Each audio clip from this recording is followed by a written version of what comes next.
Seja bem-vindo ao canal da sua evolução. Conecte-se com esta mensagem e viva uma verdadeira transformação na sua vida. O Evolução Diária de hoje já vai começar. Olá, queridos, bem-vindos à Evolução Diária de hoje, quarta-feira, dia 15 de maio de 2024. Eu sou o pastor Vitor Santos e estou aqui para te ajudar no seu processo de evolução. Hoje nós vamos estudar o capítulo de número 9 do livro de Josué, mas como de praxe, como de costume, primeiro eu quero te pedir bem rapidinho, antes da gente entrar literalmente aqui no nosso estudo de hoje, para você curtir, comentar e compartilhar esse vídeo com seus amigos e familiares em nome de Jesus. Também quero aproveitar aqui para te fazer um convite muito especial. Hoje à noite na Evo, na nossa igreja, nós vamos ter a terceira ministração da série Resgate de uma Espiritualidade Vibrante. Nessa série eu estou ensinando como resgatar uma espiritualidade fervorosa, tá? Em nome de Jesus, não fique de fora não, hoje às 20 horas na Evo, tá? Nós estamos na Avenida Eliseu de Almeida, número 985. Você que é de outra cidade, de outro estado ou até mesmo de outro país, você pode acompanhar pelo Evo TV, o nosso canal aqui no YouTube, Evo de Evolução TV. Tá bom, gente? Vamos lá. Dei os avisos, os recados, vamos para a palavra de Deus. Josué capítulo 9 é um capítulo de 27 versículos e o texto começa dizendo assim: E souberam disso todos os reis que viviam ao oeste de Jordão. Souberam do quê? Fazendo uma breve recapitulação. A vitória sobre Ai. Né, a maneira como Deus entregou o povo de Ai nas mãos de Josué. Então souberam disso todos os reis que viviam a oeste do Jordão, nas montanhas de Cefela e em todo o litoral do Mar Grande até o Líbano. Eram os reis dos hititas, amorreus, cananeus, ferezeus, heveus e jebuseus. Eles se ajuntaram para guerrear contra Josué e contra Israel. Contudo, quando os habitantes de Gibeon souberam o que Josué tinha feito em Jericó e Ai, recomendaram a um ardil, enviaram uma delegação com jumentos carregados de sacos, gastos e vasilhas de couro velhas, rachadas e remendadas. Os homens calçavam sandálias gastas e remendadas e vestiam também roupas velhas. Todos os pães do suprimento deles estavam secos e esmigalhados.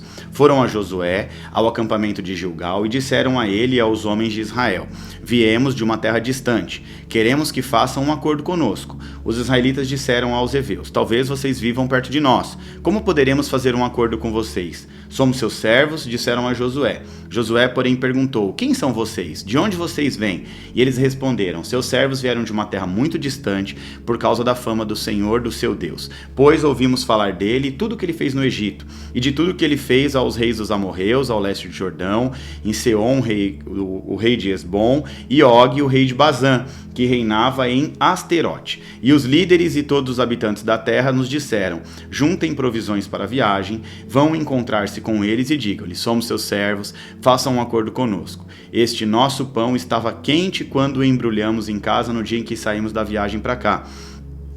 Mas vejam como agora ele está seco e esmigalhado. Essas vasilhas de couro que enchemos de vinho eram novas, mas agora estão rachadas. E agora as nossas roupas e as nossas sandálias estão gastas por causa da longa viagem.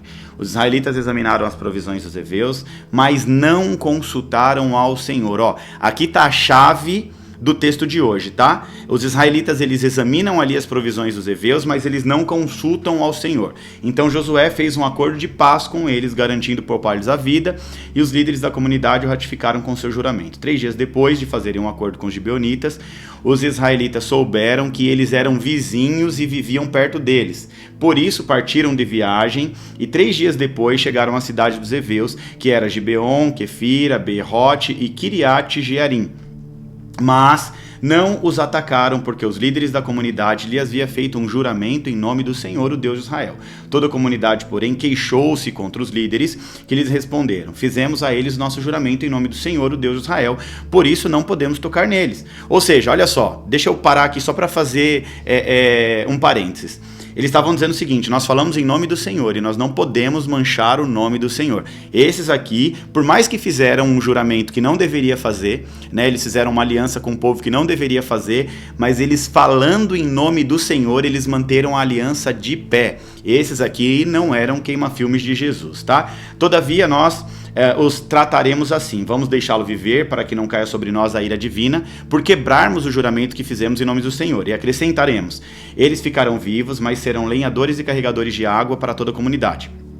E assim se manteve a promessa dos líderes. Então Josué convocou os gibeonitas e disse: por que vocês nos enganaram dizendo que viviam muito longe de nós, quando na verdade viviam perto? Agora vocês estão debaixo de uma maldição, nunca deixarão de ser nossos escravos, rachando lenha e carregando água para a casa do nosso Deus. Eles responderam a Josué: os seus servos ficaram sabendo como o Senhor, o seu Deus, ordenou que o seu servo Moisés lhe desse toda essa terra e que destruísse todos os habitantes da presença de vocês. Tivemos medo do que poderia acontecer conosco por causa de vocês. Por isso agimos assim. Estamos agora então nas suas mãos. Faça conosco o que lhe parecer justo. Josué então os protegeu e não permitiu que ninguém os matasse. Mas aquele dia fez dos gibeonitas lenhadores e carregadores de água para a comunidade e para o altar do Senhor, no local que o Senhor escolhesse, e é o que eles são até hoje. Um lindo capítulo aqui, esse capítulo 9 de Josué. Vamos entender ele aqui na íntegra em nome de Jesus. A primeira coisa que a gente precisa entender é que no capítulo 9 aqui de Josué, nós vamos encontrar, né, os habitantes de Gibeão, tá? Que era uma cidade próxima ali a Jerusalém, preocupados com o avanço dos israelitas. Ou seja, os israelitas estavam sendo liderados por Josué, que estavam conquistando territórios na terra prometida. Então nós vamos enxergar aqui, né, que até aqui Deus ele estava ainda entregando a terra prometida na mão dos hebreus. Então já teve a conquista de Jericó, já teve a conquista de Ai, e agora o negócio vai começar a ficar mais quente. Agora é que as batalhas, né, vão ser uma atrás da outra. Então, sabendo que eles seriam derrotados, os gibeonitas, né, caso eles enfrentassem os israelitas em alguma batalha, os gibeonitas decidem agir com astúcia. Eles elaboram um plano para enganar Josué e os líderes de Israel. Eles enviam representantes vestidos de roupas velhas, de roupas rasgadas, com pães mofados e odres de vinhos velhos, como se eles tivessem viajado de uma terra muito distante em busca de um acordo de paz. Ao se encontrarem com Josué, os gibeonitas, eles mentem, dizendo que eles vieram de uma terra longe, distante, né? E desejam então fazer uma aliança de paz com os israelitas. Josué e os líderes de Israel, sem consultar a Deus, através do sacerdote ou buscar orientação divina, caem no engano e fazem um pacto com os gibeonitas, prometendo não lhes fazer mal. Aí dias depois, passam-se alguns dias, eles descobrem que foram enganados, porque os gibeonitas, na verdade, eram vizinhos próximos. Na verdade, já seria a próxima cidade a qual eles iam atacar, né? No entanto, por terem feito um juramento em nome do Senhor, um juramento feito em nome de Deus, eles não quebrariam de jeito algum. Josué e os líderes de Israel decidem honrar esse pacto, embora os gibeonitas sejam agora relegados, né, à escravidão, a servir como lenhadores e servos para o tabernáculo de Deus. Esse capítulo vai enfatizar o quê? A importância da sabedoria e da busca pela orientação de Deus antes de tomar qualquer decisão importante.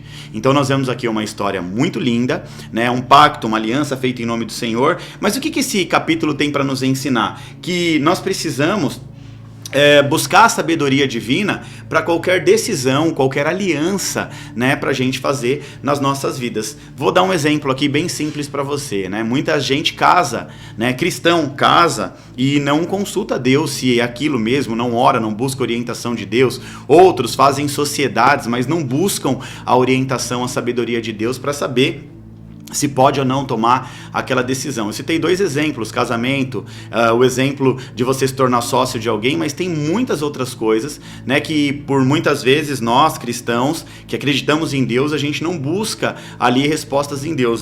Muitas vezes a gente, tomado pela ansiedade, pelo desejo de fazer, de acontecer, a gente não busca ali a sabedoria divina, né? O povo aqui não buscou orientação divina, fez uma aliança que não deveria ter feita, e aí depois, para não quebrar essa aliança, acaba honrando ali para não sujar o nome do Senhor, né? Imagina, os servos de Deus, pessoas que quebram alianças, né? Pessoas que fazem aliança e depois quebram. Então fez aliança em nome do Senhor, tá feita. E aí Josué, ele honrou a sua aliança, tá? Esse texto aqui, ele vai nos ensinar literalmente que a gente precisa buscar orientação divina, buscar uma orientação de sabedoria para que então a gente possa tomar decisões corretas. Existe uma maneira de minimizar os erros das nossas próprias vidas. A maneira da gente minimizar os erros é buscando orientação para toda tomada de decisão. Olha só que interessante, Josué e os líderes de Israel, muitas vezes, assim como Josué e os líderes de Israel, muitas vezes nós enfrentamos decisões cruciais, né, nas nossas vidas que certamente vão moldar o nosso futuro. No entanto, ao invés da gente gente confiar apenas na nossa própria compreensão humana e limitada, é essencial buscar a sabedoria que vem do alto, a sabedoria que vem de Deus. Provérbios, capítulo 11, versículo 14, conforme as palavras do sábio Salomão, diz assim: não havendo sábios conselhos, o povo cai, mas na multidão de conselhos há sabedoria. Olha só que interessante, esse texto de Provérbios destaca a importância da gente buscar conselhos, buscar orientações sábias nos momentos de decisão ou de dificuldade. Ou seja, todas as vezes que a gente precisa tomar uma decisão muito séria, todas as vezes que a gente passa por um momento de dificuldade e precisa resolver alguma coisa, é muito importante a gente buscar um bom conselho, um conselho de sabedoria, conforme o texto diz: na multidão de conselhos há sabedoria, não havendo conselhos, o povo cai. Entenda uma coisa aqui em nome de Jesus: o segredo para o sucesso, o segredo para a prosperidade, o segredo para você romper com aquilo que limita a sua vida é aprender a andar debaixo de uma instrução de Deus para a sua vida. Olha só, Deus tem um caminho chamado sabedoria. É isso mesmo, e esse caminho de sabedoria, ele te leva ao sucesso e à prosperidade. A melhor maneira de se adquirir a sabedoria é recebendo uma instrução, é sendo discipulado, ouvindo quem conhece o caminho. Entenda isso, a sua prosperidade está ligada a uma instrução.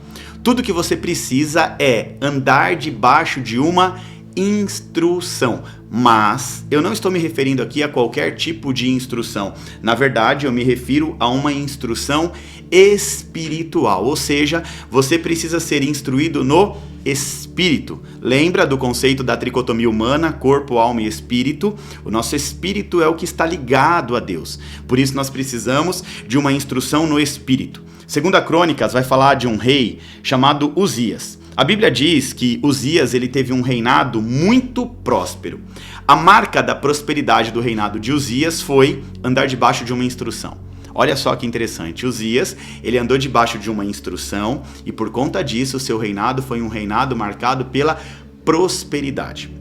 Olha só, ele era instruído por Zacarias, o sacerdote, o profeta da época.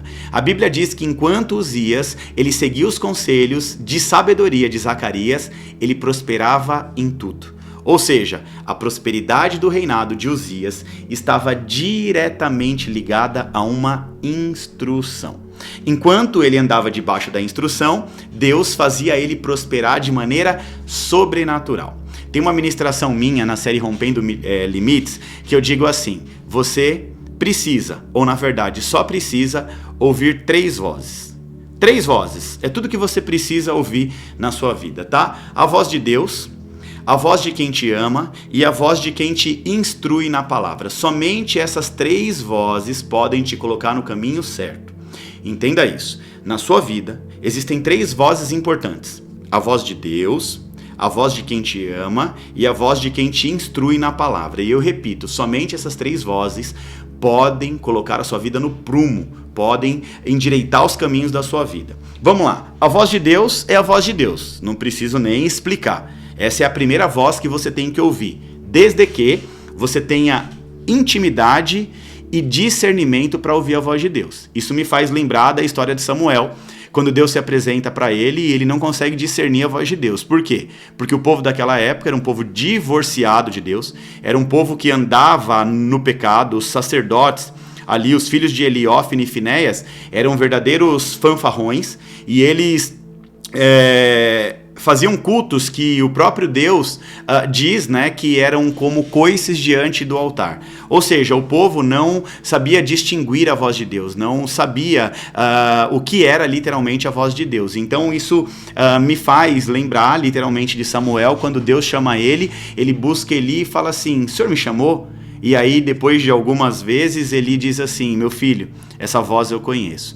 Quando te chamar novamente, você diz: Senhor, eis-me aqui. Então, a voz de Deus, ela não precisa explicar, mas nós precisamos viver em santidade e intimidade para que a gente possa literalmente aprender a discernir a voz de Deus, tá? A segunda voz que você tem que ouvir é a voz de quem te ama, tá? Normalmente, a pessoa que te ama, ela não vai falar o que você quer ouvir.